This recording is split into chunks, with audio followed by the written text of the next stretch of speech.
Good evening, and thank you for joining us on the latest episode of Policing During a Pandemic, brought to you by the Meadows Mental Health Policy Institute and the Caruth Police Institute. My name is Sean Hanna from Meadows, and I'm joined by BJ Wagner as my co-host from Caruth and Meadows.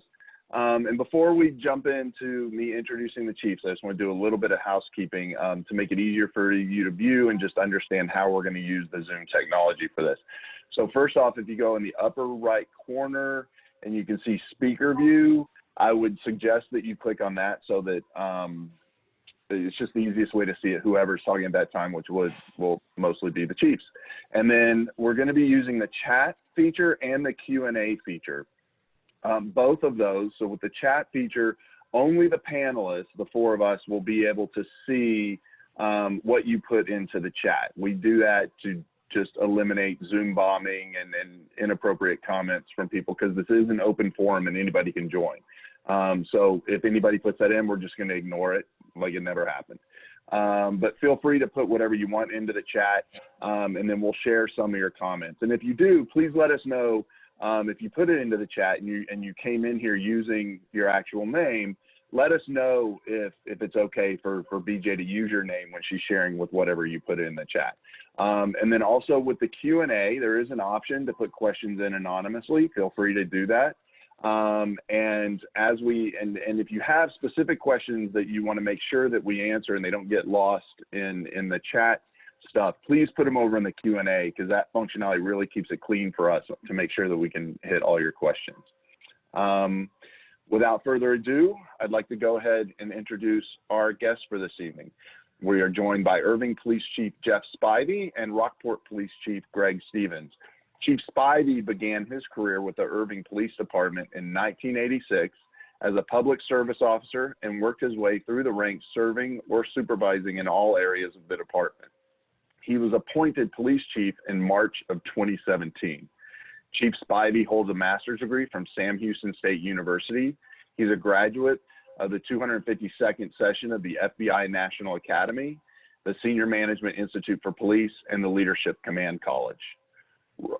Chief Greg Stevens began his law enforcement career as a military police officer in the U.S. Air Force in 1988 and joined the Lubbock Police Department in 1992. He worked in every area and in all ranks of the department before being appointed as Lubbock's police chief in August 2015.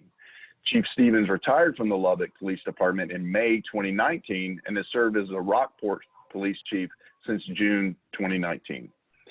Chief Stevens is a retired U.S. Naval Intelligence officer, serving almost 25 years of combined active and reserve duty in the Armed Forces, holds a Master of Business Administration degree from Texas Tech University, is a graduate of the 252nd session of the FBI National Academy, as well as the 56th class of the Law Enforcement Management Institute of Texas Leadership Command College. Chiefs, thank you very much for joining us tonight. Audience, the chiefs this evening will be discussing the Stockdale Paradox and embracing reality while maintaining health, wellness, and readiness during this COVID pandemic. Chief Spivey, Chief Stevens, thank you very much, and take it away. Thanks, Sean. I really appreciate the opportunity to be here. I think as we look at this pandemic, as we look at what's going on in the world right now, one of the biggest challenges for our officers is maintaining health and wellness and managing the chronic stress when there's really no end in sight, when there's really no idea of how long this will continue. You know, our cops train for events. Most of the events that happen, whether they're a natural disaster, whether they're a terrorist attack, whether it's a shooting or just a routine investigation that we go on, it's a very defined, short-lived event. I think what's causing a lot of the stress for our first responders, our police officers right now is we don't know when this is going to end. And add to that, we don't know what to expect. I know that it's been said ad nauseum. We've never been through anything like this before. And it seems like a cop-out to say, you know, we're working without a blueprint. It's not what our police officers want to hear. Our police officers want to hear, hey, we've got this, we have a plan, We're going to take care of it. All we have to do is A, B, C, and D. Well, that's not the case. We don't know what A, B, C, and D is, because A, B, C, and D is constantly changing, and that adds to that stress level that they're experiencing. I've heard it said time and time again, cops hate two things: the way things are and change. Well, that continues to be the case here, because it's constantly changing. I'm working on directives to send out after this tonight, changing our response because of the executive order Governor Abbott's issuing. It's going to change how we do business going on. So, that adds to that stress, and it keeps piling on, and that uncertainty increases the anxiety. It can make maintaining vigilance, it can make perseverance very difficult because of the change, because it's constantly different and there's no end in sight. And so I think that's what we're here to talk about, is that's what's causing the change. How do we deal with that, and how do we help our employees deal with that? And I think the Stockdale Paradox is a great example of how to address those kinds of stressors. Yeah, so, and that's the question that we face, chiefs, commanders, supervisors across the board. How do we, and I'll also point out too the influential, the informal leaders throughout the department, the ones, that people turn to and listen to that aren't necessarily in ranking positions, and then certainly your first line supervisors. And so what the Stockdale Paradox, and I'll kind of go through where that comes from for those that aren't familiar with it and haven't actually heard of it. But it's about, how do we balance hope and how do we balance that with having too much optimism? Because a lot of times I can be the eternal optimist that, hey, everything's going to work out, it's going to be great. But when we're in a circumstance like this, where there's not an end in sight, like Jeff said, and we don't know what tomorrow holds. We don't know how long at one time how long the lockdowns are going to be, or now that we're relieving some of that, if we have another resurgent. There's a lot of unanswered questions. There's no reliable answers. How do we keep people's spirits strong, and we temper optimism with levels of hope? And so I think that's a challenge for us. That's what we're faced with. And so what we want to do is offer up some ideas. And Jeff and I looked at this and thought, the Stockdale Paradox, and it's comes out of Jim Collins's, it's pretty well known. Jim Collins cited it in his book, Good to Great. And it's where I first learned it. And then I've researched it since then. And it offers a really good way to look at this situation that we're in right now. How do we maintain hope in the end of the story? In other words, the idea of balancing realism with optimism. And that's the key. We want to balance realism with optimism. This concept that Jim Collins talked about. And so I'm going to quote real quick from the Stockdale Paradox, and from Jim Collins's book, one of the qualities of great leaders: retaining faith that you will prevail in the end, regardless of the difficulties, while at the same time, and this is key, confronting the most brutal facts of your current reality. And so let me touch on real quick, and then we'll kind of try to give a couple of examples here. So Admiral Jim Stockdale was a prisoner of war during Vietnam. He was the highest ranking military officer that was in the Hanoi Hilton. He was tortured over 20 times while being held a prisoner of war. He was there for 8 years, and he didn't lose faith in the fact that someday it was going to end. And he lived out the war with no prisoner rights, no set release date, and no certainty as to whether or not he would even survive or see his family again. But he didn't lose hope that he would get out of that situation alive and turn it into the defining thing of his life. He shouldered, here's the big thing too, and this is what makes it really, really relevant for police chiefs, police commanders, and supervisors. he shouldered the burden of command, doing everything he could to create the conditions that would increase the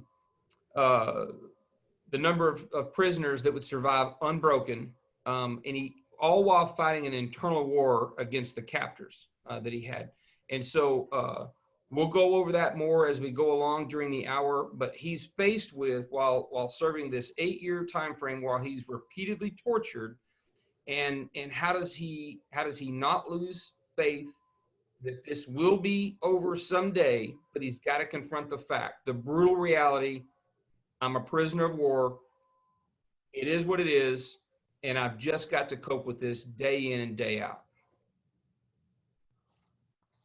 Yeah, so, you know, what does that look like in real life? I don't think any of us, certainly myself, I can't relate to what it's like to be in a prisoner of war. I can't relate to that kind of torture, that kind of stress that would be.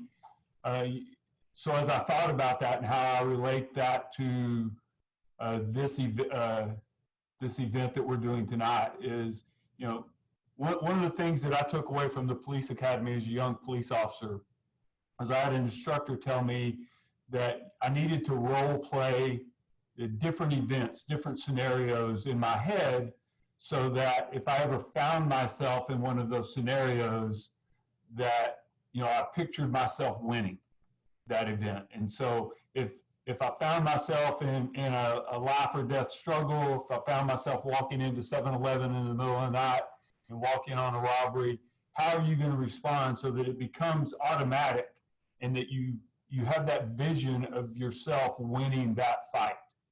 And so that was something I took very personally, and something that I ingrained throughout my training. And, you know, unfortunately or fortunately, I had to use it one night. I stopped a car, a robbery call had just come out.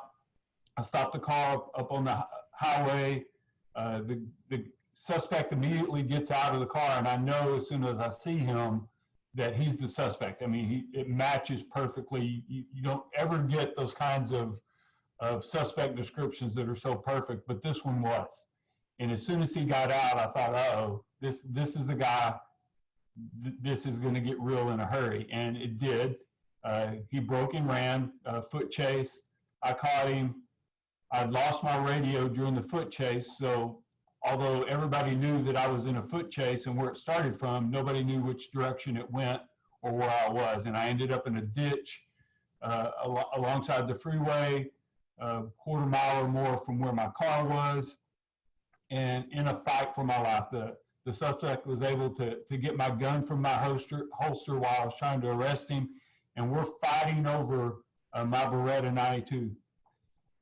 And the whole time we're fighting, I'm thinking to myself, I'm going to win this, I'm going to win this. But the whole time I'm thinking that, he's telling me, he's an ex-con, he's been down to prison a number of times. He's telling me, just give up, you're not going to win this. Just give up, you're not going to win. You know I'm going to win. And so he's that audible voice in my head, and I've got the silent voice in my head from my training, you know, working me through that. Just stay in the fight, keep going. He gets to the point where he's pulling the trigger on my gun, but I've got so much pressure on the slide that I've disengaged the firing pin. Not because it was anything intentional I was doing. It wasn't some technique. It was just me trying to keep the gun away from being pointed at me. The cavalry shows up. Finally, they find me, get the guy in custody. The rest is made. You know, but as I look back over that event through the rest of my career, I've really relied upon that as that ability to get through those trying events, you know, and as I've worked my way through the organization, even as chief of police today, before I go into meetings or before I'm having conversations with employees, I role play those conversations. I role play my part in those meetings so that I'm prepared for questions. I'm prepared for confrontation. I'm prepared to justify what it is we're doing as an organization, and I'm not caught off guard. And I think to that paradox, you hope for the best, you prepare for the worst, and you really have that positive outcome that no matter how bad this gets, it's going to be okay, and I will get through it. And to your point earlier, Greg, that eternal optimist, I think we all have some of that in us, and it's a good thing that we do, because this job can be so negative, and we see so much bad, and we're constantly faced with fear and stress and death. But without that optimism, we've all seen those cops, the cynical cops who hate being here and who hate life because they've truly given up. And we want to avoid that. Hopefully, these 1 hour sessions that we've been hosting for the last month help someone to avoid going down that road. That's that's how I manage. That's where I'm at with this, and I'll kick it back to you. Yeah, and so we said earlier we would talk about some examples, and I've got a couple of them, and I've got the one we talked about before, and I've got the son here, and a couple of individual ones, but I thought of one that was a leadership opportunity, and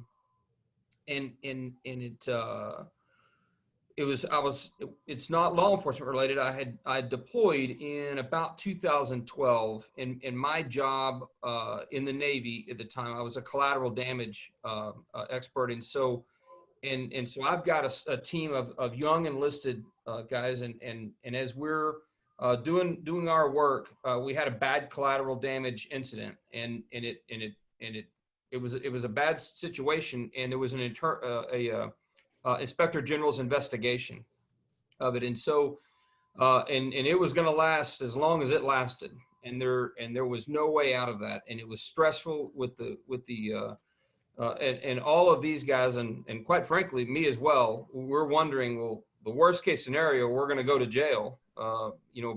No one knows how it happened or how everything went wrong. And so I've got to figure out a way to keep everyone focused, and we're not going to go home. We're not going to get released until they figure out and we do this investigation. And I was working on my MBA at the time, and it hadn't been very long since the first time I'd read Good to Great. And for some reason it dawned on me, and I thought about the Stockdale Paradox, and I a couple of other things that I thought about too that came into play, but with these younger individuals, I had a lot of confidence that, listen, everything's going to work out. I knew, and I had figured out what had gone wrong early on, and so, but I've got these young sailors. They're relatively new. They don't know what the future holds for them, and it's very frightening when high-ranking officers fly in from as far away as DC, or they fly in from CENTCOM down in Tampa, Florida, and they sit across from you, higher ranking officers than these guys have ever met. They've never seen anyone with this much brass on their collar, and they're going to ask questions.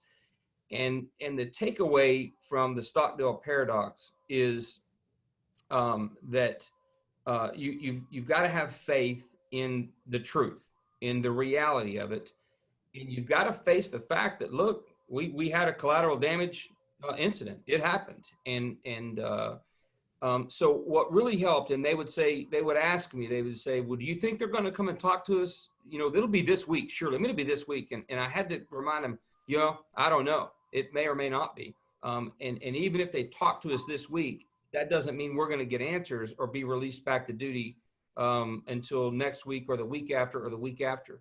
And so what really helped and what made a huge difference is I said, you need to go work out in the morning. Every morning we would work out, and we need to go, one of the, I don't know, any of the veterans, anybody, one of the great things I know about the Navy is the omelet. They make you go to any galley, the omelets are always the same. They got the omelet station, and one of the kids, he was the ham, cheese, and tomato guy. And I told him, go get your omelet. And you've got to get into your routine and hold your routine and get your daily routine down and just exist. and don't worry about tomorrow and the next day. Just live today, and let's get through today. And then tomorrow we're going to wake up and you're going to get another omelet, and we're going to go work out, and we're going to come in here, we're going to do what we're doing, and each day is going to go by. And it all worked out. Everything was fine. They figured out what went wrong. None of these guys did anything wrong. It worked out fine. And it ended up taking a little over 4 weeks, which is a long time to sit and worry. As you know, one of them, the youngest one's an E3, very, very young, very low ranking guy, having to talk to high ranking individuals. And to get those guys through that long, I mean, you know, for these guys, that's an eternity. And so I relied on it heavy then. And I think the takeaway from what we're going through now is you've got officers that look at it and say, well, why can't I stop cars? It's not that big a deal. I just want to go back to the way things were. You've got some officers that are saying, I don't think we should be going to calls right now. We should do everything over the phone. We shouldn't go to that call. And I think the takeaway is, listen, there's no answers I can give you to that right now. We just need to settle in, and that's the key word that I think we learned from the Stockdale Paradox. And what I worked well for me at that point in time is settle in. We just need to settle in. Let's not get overly optimistic, but let's not be pessimistic about it either. Let's count the days as they go by, and let's not worry about whether it's going to end this week or next week or the next week. And so we'll go over that more. In fact, you want me to kind of talk about? In fact, I think it's one of the next things up. I'll glide right into that if we're good about. Well, about I was going to. Admiral Stockdale. Yeah, I was going to ask. Go ahead. Both of you. So, what you're described, like the settling in, right? How is it not helpful? Why not just be, hey, it's going to be all right. It's all going to be good. You know, the eternal optimist of just, it's all, you know what? It's all like every cloud has a silver lining, just little mantras and like, hey, we're good. You know, how is that not helpful? Why can't we do that? So, so there's times that you would do that. And I think it's where you've got to really know the situation that you're in. And it's what Stockdale said. And when they asked him and they, you know, one of the things that when he was interviewed, and he talked about it later on, and he said, well, what about the ones that didn't survive? Because they talked about the people that survived and how he survived and he made it through. And he said, I never lost faith in the end of the story. And I told myself, I'm going to make it through this, and I'm going to make this a defining aspect of my life. This will define who I am, and I will turn this into a way to help others. And they asked him, well, who didn't survive? And he said it was the optimists. It was the ones who said, we're going to be out by Christmas. And then Christmas would come and go. And then they'd say, well, by Easter, they're going to rescue us by Easter. We're going to be out by Easter. Easter would come and go. Thanksgiving, come and go. Next Christmas. And then what he said is, and they died of a broken heart. And you know, there's times that if you know when something is going to end, and you can set, it's sort of like running a marathon. Well, you can tick off the miles because you know it's 26. You know how far that is, but if you don't have that ending, and what we find ourselves in today is we really don't know how long this will be, and so you can't tick these things off if you're too optimistic. And again, I'm the eternal optimist, and so it's a struggle for me. And so we have to temper that. We can't be overly optimistic, or we end up missing those milestones when it's not over next week. You know, when the fight doesn't end, and when the IG doesn't do the interviews and give you back the answers that you want, and when you're not rescued as the POW, and that's tamper again. One of the beautiful things about the paradox, is we can all say, well, at least we're not a prisoner of war and being tortured every couple of weeks. There's that takeaway from it too, and so again, you just have to be careful. And I think that's what the whole trick is how do we balance optimism with gross reality, if you will. I think what makes it hard though, Greg, to that point is, our people aren't making updates. If, this will be over with by Christmas, this will be over with by Easter. Our people are being given dates by the governor, by county health officials to say, hey, this is going to extend till April 30th, and this is going to go on until May 12th. And then we get to those dates, and now the rules have changed again, and it's not over, and we haven't released 100%. everything back to normal. And it's important for us, for everyone in the organization, not just for the formal leaders, but to your point earlier, for everyone in the organization, to get our people to settle in, to say, hey, look, that's the date that they've set, but we really don't know what's going to happen when we get to that date, because we don't know what to expect. And if we manage those expectations, if we don't set those dates solid in our mind and say, okay, starting tomorrow, I can go back to my favorite hangout, or I can go to the movies with my family, or I can go grab my favorite meal in my favorite restaurant. And then when tomorrow comes, that's not allowed. It chips away at that psyche. It chips away at that optimism. And you find yourself wondering, will this ever end? And what's the use? Why should I go on? And, I think it's really important, to your point again, settling in, to find that routine, because we've all been taken out of our routines. Nothing is routine anymore. That's key. You've got to create a new routine. Yeah. It used to take me 45 minutes to an hour to get to work. I can now get to work in 20 minutes because there's absolutely no traffic on the road. And so it's changed my morning routine. I can maybe sleep a little later or work out a little longer. I'm finding myself developing new habits. But what we have to recognize is there will be a time when we go back to our old routines or some semblance thereof, and we're going to have to manage our people through, because they're developing new routines, they're developing new normals, and we know that that's going to change yet again. And so this isn't going to be over with anytime soon, because the change is going to continue to happen, whether it's change because it's not getting any better, whether it's changed because it's gone completely back to normal, and we've got to settle back in, and our kids go back to school, and our spouses go back to work, and we have our off-duty jobs again, and we're able to do the things that we were doing before this happened. That's going to create more stress, because now we're not used to doing that.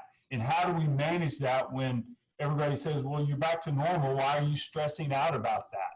Well, because it's not my new normal any longer. It's change, and it's causing me stress, and how do I deal with it? Yeah, I agree. John, we have a comment that I think fits in well with what y'all are talking now, from Kathy and Javier Bustos, who also send hellos to Chief Spivey. They say drawing on past experiences is important, and reflecting on past successes will help you keep a positive mindset for the current situation, no matter how long it lasts. That this is a key way to consider how to remain resilient. So when you guys think about that in context of what you're discussing, how do you see drawing on the past experiences that you've already talked about, how does that impact y'all's ability to kind of remain on a steady pace as we go through this change? Well, I'll tell you from my perspective, and I've heard this said time and time again, I've survived 100% of my worst days. And knowing that there's still more bad days ahead, the worst is yet to come maybe. I don't know, but I know that I can look back on the really bad days that I've had and go, you know what, I made it through that. And so whatever the future holds, whatever's going to be thrown at me next, I've got a pretty good shot of taking it on and surviving based on that resilience that I've built up over the years. And so I really rely upon that, and I think that's important. That's an important point that they bring up, is when you look at what you've overcome, I think it gives you confidence to know that you can take on that next challenge. Yeah, I agree, and I think you there are a couple things that you want to, when you get into any kind of circumstance like this, rather than look at it for what it is, you do look back and look at other similar things in history. Another great example, and we talked about this before, the four of us, we talked about, I got recalled right after I got deployed right after well, actually, that's the problem. I didn't get deployed. I got recalled right after the terrorist attacks in 2001, and I'm ready to go to war. I'm ready. And I end up at Jacksonville Naval Air Station, and I'm just working as a base policeman, as a master at arms in the Navy. And so I was sort of let down, and there were no ending dates on the orders. And it's where I sort of learned that ideology of, all right, well, I've got to find something to do with my time. And so I'm there. So, I was a policeman in Lubbock, Texas. There's no Navy installations there. So I couldn't be near home. I had to go somewhere where there's a Navy installation. So I'm a long ways away on the East Coast. Everybody I was there with, some of them were from that area. They were going home at night and on the weekends, but they're there. And I'm stuck. I'm there the whole time. And so I had to develop a new normal. And that's what I think is just a great way to look at it is, okay, so everything has changed. Everything's out of whack. Settle in, get a new routine. And that's how you get through these things. And eventually it's going to end. You're going to get released. It's going to come to a conclusion. So to that point, look back for other experiences that you had, and what do you have in your individual toolbox, experience base, whatever, that will help you through this. But here's the second thing is, but find something in this that you can use later on, because here's the other sure thing.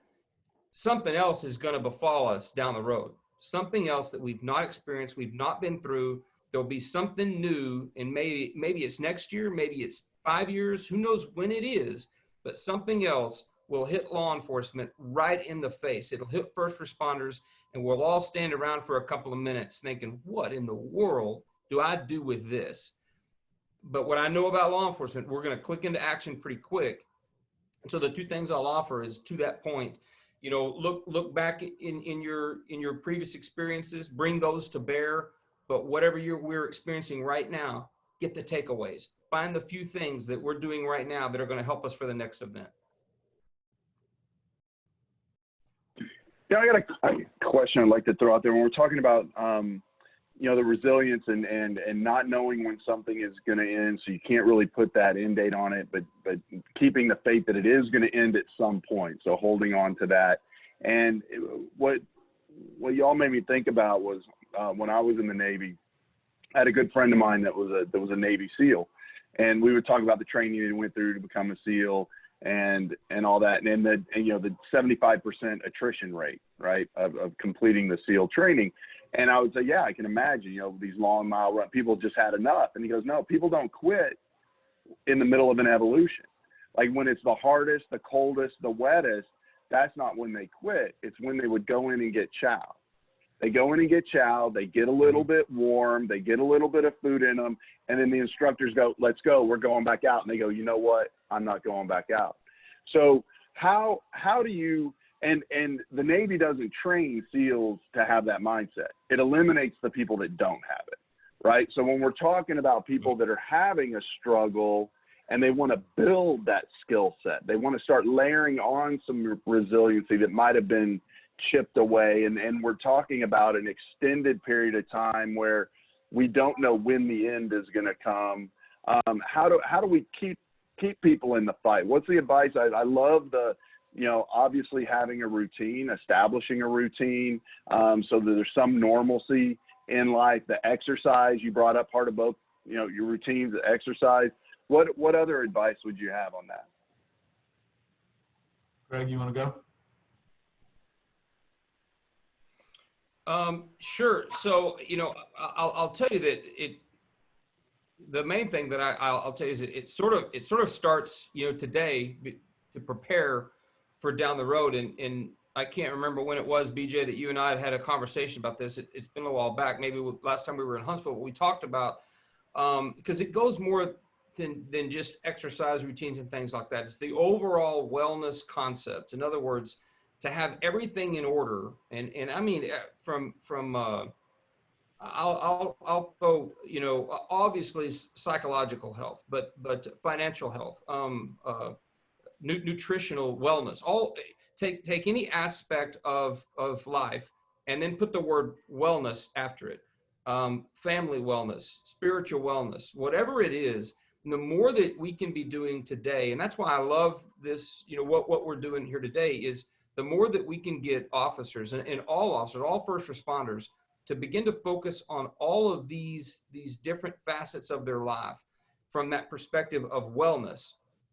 Take care of all those matters today, start today, and keep all of those in order. So when we get into a crisis, we at least don't have, and if you will, and I'll make sure I give BJ this credit, this, if you will, underlying conditions that then make this harder to do. Whatever you're facing to, you know, right now, the more acute crisis that you may be in.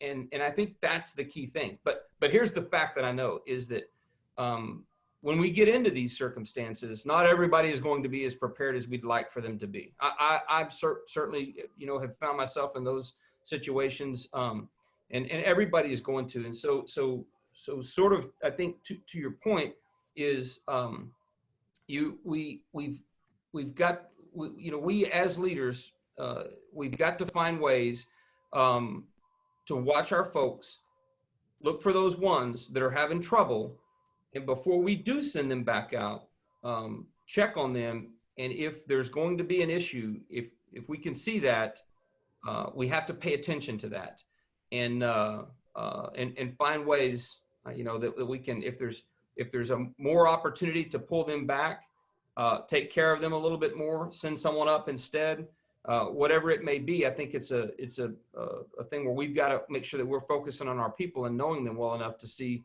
when there could be a problem. But again, I think the big key to that is starting today to make sure that we're well prepared for what may befall us tomorrow. Sean, to your point, you talked about the Navy didn't train them to be SEALs. They found the ones who couldn't be, who didn't have that. I think the thing about law enforcement is, and I know this is, you know, about all first responders, but I can only speak from a law enforcement perspective. You know, all cops are the same deep down inside. We all have a desire to serve a greater good. We all have a desire to help our communities. Yeah, we got into the job because it's exciting. It's fun to put bad guys in jail. It's fun to get in car chases. It's fun to do all of those things. But those are just the overflow of, or the fringe benefits of getting to serve your community.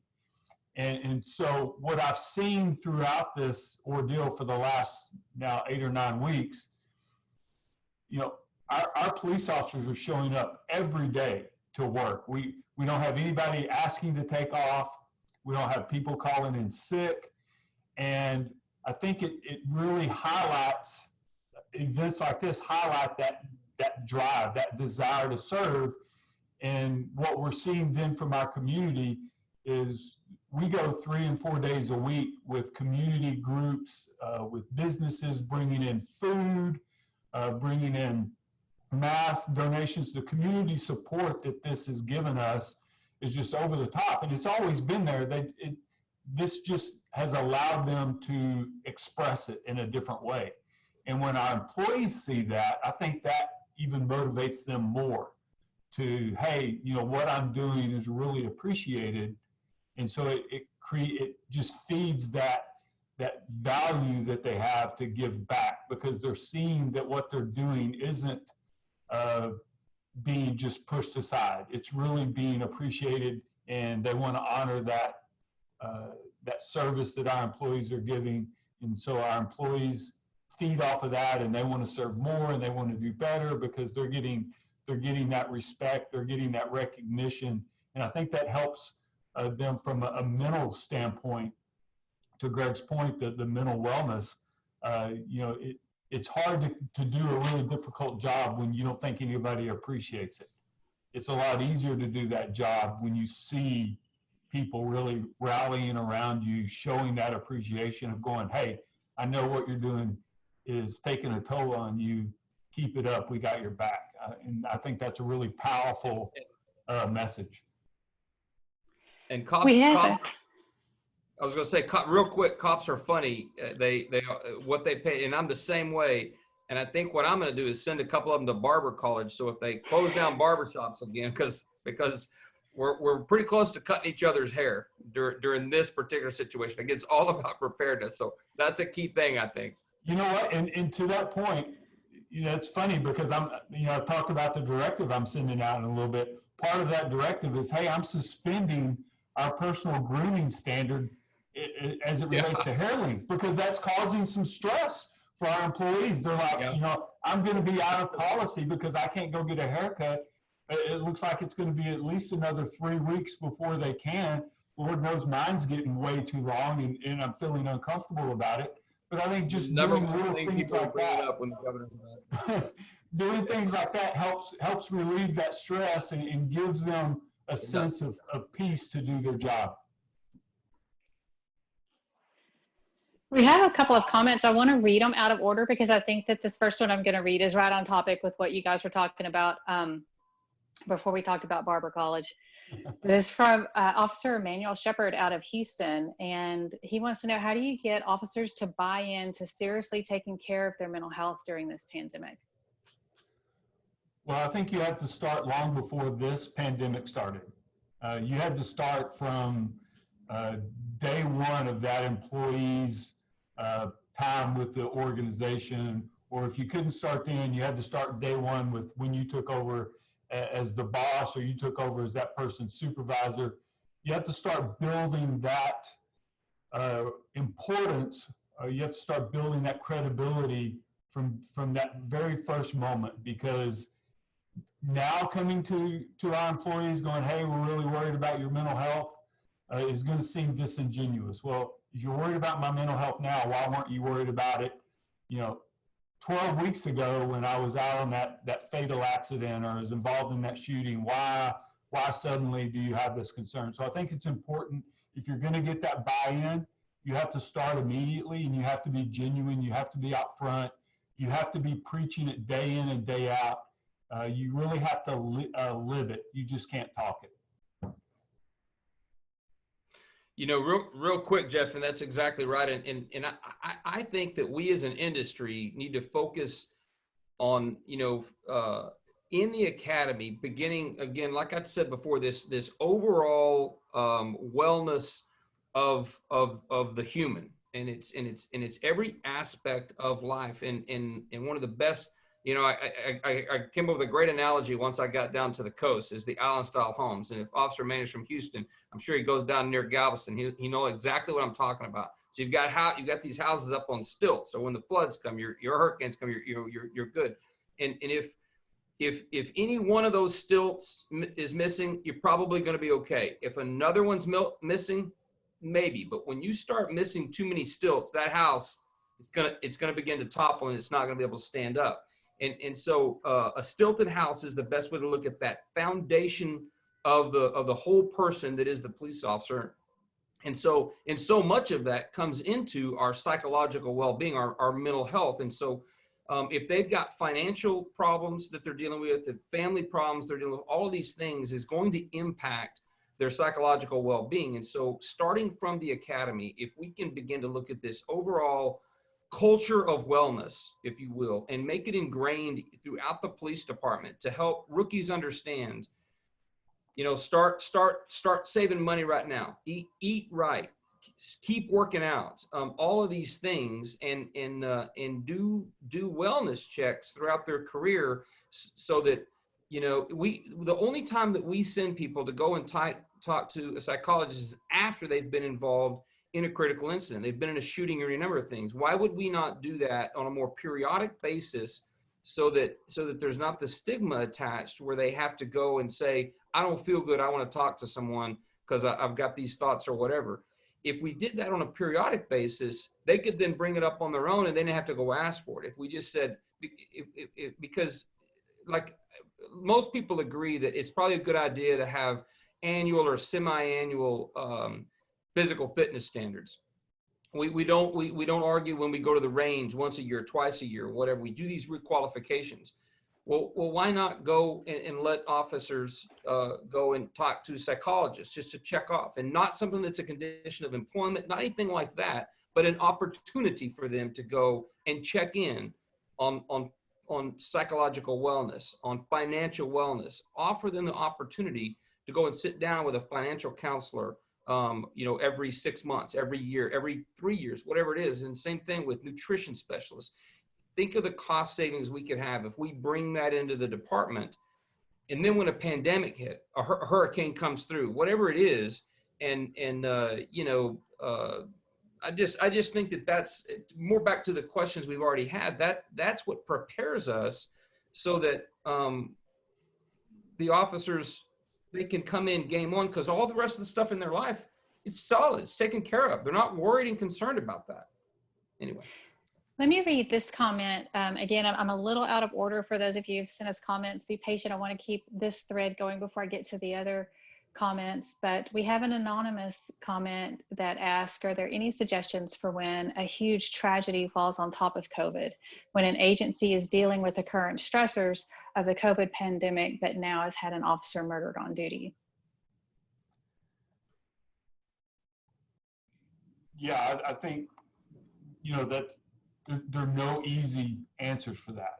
I think you have to have developed a culture where you have each other's back, where you have that internal commitment to take care of one another, and then you've had to develop resources outside the organization that you can refer people to get that help.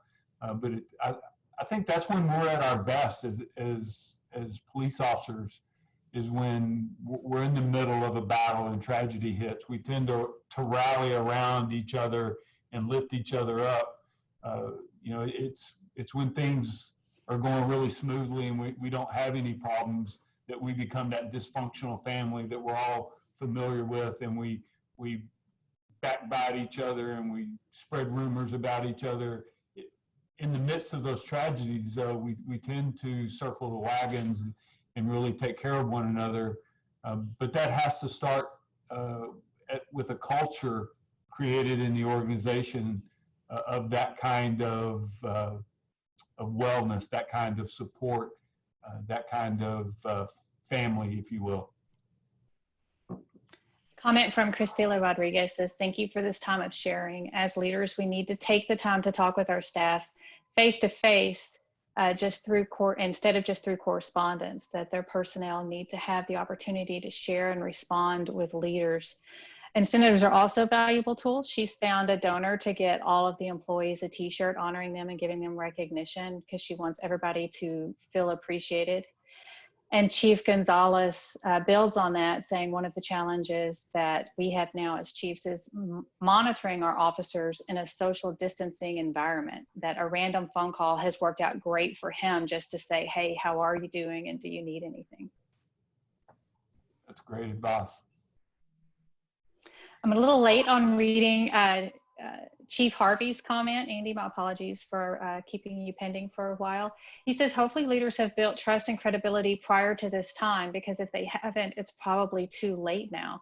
What he's finding is that most officers thrive during a crisis, and their sense of purpose is heightened, which makes them even more motivated to come to work and make a difference. That this is an opportunity that should in some ways cause excitement, since even though we will do things a bit differently and perhaps more efficient, but will be better for it. And he's encouraging his staff to stay focused on that. I think the danger in that, because I completely agree with him, is we don't know how long this is going to last. And so at some point we're going to become fatigued with constantly being at that high level and having to perform at that high level, and not wanting to take days off, and not wanting to stay away from work because we feel like we're letting our team down if we take a mental health day or if we take a day off, and so we have to take care of one another. We have to watch out for one another and look for those signs that burnout is beginning to creep in, and encourage our people, hey, maybe it's time we take a step back.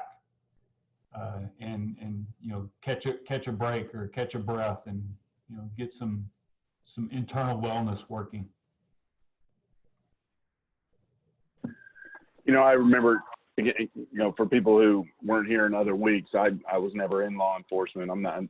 If you remember the Sesame Street, the four squares, and one of these kids is not the same, right? But I spent a little bit of time in the Navy, and when I was a corpsman with the Marines, there was a culture of bragging about how thin their medical record was, right? The only document they had in their medical record was their annual physical. Doesn't matter what happened, they never went and saw the doc, right? And I think that culture has changed because our fighting forces, and I would say law enforcement as well, know the healthier you are, like you take care of small things when they're small, they don't turn into bigger things and then take you off the line. Now you're not an asset, right? It's taking care of the small things when they're done. And a lot of what we talk about at the Meadows Mental Health Policy Institute is parity between physical and mental health, right? Access to care, but also just the thought about those things. If a professional athlete sprains their ankle, there is no shame in getting into rehab, taking some time off, getting that healed up. It's an injury, right? It's a physical injury. And we can have psycho-emotional injury as well. It's not a weakness. It's the environment, the things that occurred were more than humans. It's an outlier experience that you can take some time, and we're living in this slow, traumatic, natural disaster right now, right? This is like a hurricane that's taking months to destroy things, and we're just living through that. So how you guys talked about culture. I know the culture I had when I was in the military. I can see the cultures that y'all as chiefs are having in your thing. How are you seeing that as an industry? We have other chiefs that are attending and are commenting. How do you see your peers, other chiefs, other departments, that culture shift happening? Fortunately to that, Sean, I think the culture shift is happening, and leaders in our profession have recognized that we've done a lot of damage to each other over the years, and our organizations have done a lot of damage to our cops because we haven't given them the permission to ask for help. We haven't given them the permission to say, you know what, I'm just not the same. I need somebody to talk to. I need some counseling. I need a break. Whatever that need is, we've never been willing to say that's okay. We've always considered that a sign of weakness. We're beginning to change that, and you see that throughout our profession, throughout the professional organizations that represent our profession. There's this push towards that mental wellness, that psychological well-being, where chiefs and assistant chiefs and first-line supervisors, which I think it's more important for those first-line supervisors to be able to preach that message than it is for me, because that message lands on those troops' ears a lot differently coming from their immediate boss than it does from me. And I'm not giving myself or any chief an out here. That message needs to start from the top, but it's really important for those first-line supervisors to buy into that and be plugged in, because they're the ones seeing those police officers day in and day out. They know when something's not right. They know that when it's time to step in and when it's time to just let them work it through on their own. Yeah, culture is top down, and I've always said that. Look, the number one job of any CEO of whatever company, business, doesn't matter what it is, a police department, a nonprofit, a bank, whatever it is. Number one job is to set the tone and the culture of that organization, but it's the proverbial turning a battleship with a butter knife, and so it's got to be top down and it's trickle down. And so Jeff's 100% right. Rank and file officers, there's not enough exposure all the way down. So the way that the chief, the tone and the culture that's set with the command staff, that's got to bleed down, and they've got to get buy-in. And I know that there was one comment about buy-in. Well, it's got to start from there, and it's got to get the buy-in of the command staff. But then the most important thing is that's got to translate into buy-in from those first line supervisors, those sergeants. That's the most crucial rank throughout any police department because they represent the administration to the troops, but it's a dual role. They represent the troops up to the administration. It's a paramount role. And so once you've got that buy-in, and I've always said, I don't care how wonderful and awesome a policy or anything is, if you don't have the buy-in of the first line supervisors, good luck getting that sold. It's not going to get wide support. It's not going to happen. And one of the big questions everyone always asks is, how do you implement an unpopular decision? If you don't have the buy-in of the first line supervisors, if you haven't helped the sergeants understand how important it is, it's never going to work. And so, so when we talk about that, you've got to get that buy-in for sure. And then when we talk about culture, if that can bleed down, and what the culture is at that first line supervisor rank, if it's unified across the department, then you're going to all be going in the same direction for the most part. And then one last thing, and I'll say this, we've already touched on that, is those informal leaders, because you've got, no matter what the rank is, you've got good, strong leadership throughout the ranks, throughout the police department, that officers simply defer to because of their personality, whatever it is. And those officers, if you can help them understand, why something's important and build on those folks and get them into that culture, that's what's going to make a huge difference, I think. And so when we talk about getting through these kinds of things, a pandemic, whatever it is, an acute thing like a hurricane, whatever the circumstance is, balancing that optimism, we got to be optimistic, but we got to balance that with the cold, hard reality that we're in. That's what's going to make that real difference. And everyone, I think, is going to, they're going to make it through that. And you're going to have a better attitude, more positive attitude. And I think that's the key to the whole, to the Stockdale Paradox, is that balance. I think it's important, and I know we're running out of time, so I'll be really brief. I think it's important that culture is set where your employees feel okay to ask for help, just to reach out, whether it's to their supervisor, whether it's to a peer. Peer support groups are becoming really popular in our profession now, and that's an important resource for our employees. Be able to reach out and ask for help when things have turned on you.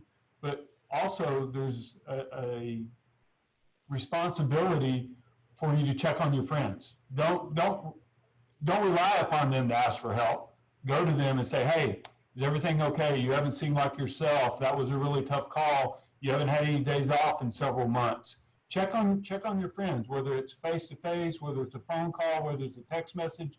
That goes a long way. And that starts with the culture of the organization, but it's really driven by the people in the organization embracing it and owning it themselves.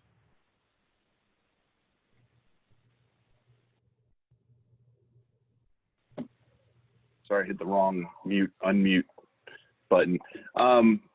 Yeah, that's all we talk about in the veteran space right now. We're talking about that a lot. The buddy checks, call your buddies, check on them. We've been trying to break down isolation of combat vets for years, and now we're telling everybody to stay home. So, it is, and that's great advice and sage advice of ask for help, but also ask if anybody needs any help, and just to chat, just to talk, just check in. It's community and culture. So BJ, do you want to talk about next week? Sure. Next week at the same time, we're going to have an interactive discussion with Scott and Renee Witt, who are the authors of Good Cop, Bad Love and the founders of Law and Order for Life. And they're going to discuss how to have a tactical communication, if you would, and how to leave stress at the front door. We know it seems a bit like a cliche topic you may have heard 1,000 times, but they're going to discuss it from the perspective of a police officer and a police officer's wife and how they've survived it for several years. That's awesome. Now that is going to, for the last 4 that we've done, they've been the same link. Is that going to be a different link, a different webinar link? So how do people know to find the new link for next week? If you check at CPI's Twitter, which is CPI Dallas on Twitter, or CPI's Facebook page, or Texas State of Mind's Facebook page, or TextMind on Twitter, we'll make sure to post the links there. Awesome. Thank you, BJ. I am, if I can click the right buttons. For everyone, this is the contact information for Chief Stevens and Chief Spivey. Gentlemen, I can't thank you enough for taking the time. I know you guys are busy. I know you guys are under a lot of pressure in both your departments, a lot of stress at this time. Thank you for taking the time to spend with us, to spend with our audience. And from the bottom of my heart, thank you for everything that you do in keeping people safe. And that includes the audience. Thank you for being that thin blue line, being out there, keeping me and my family safe. I appreciate it. The two institutes, the Meadows Mental Health Policy Institute and Caruth Police Institute, thank you as well. And until next week, be safe. Take care. Thanks, Sean. Thanks, BJ. Appreciate it.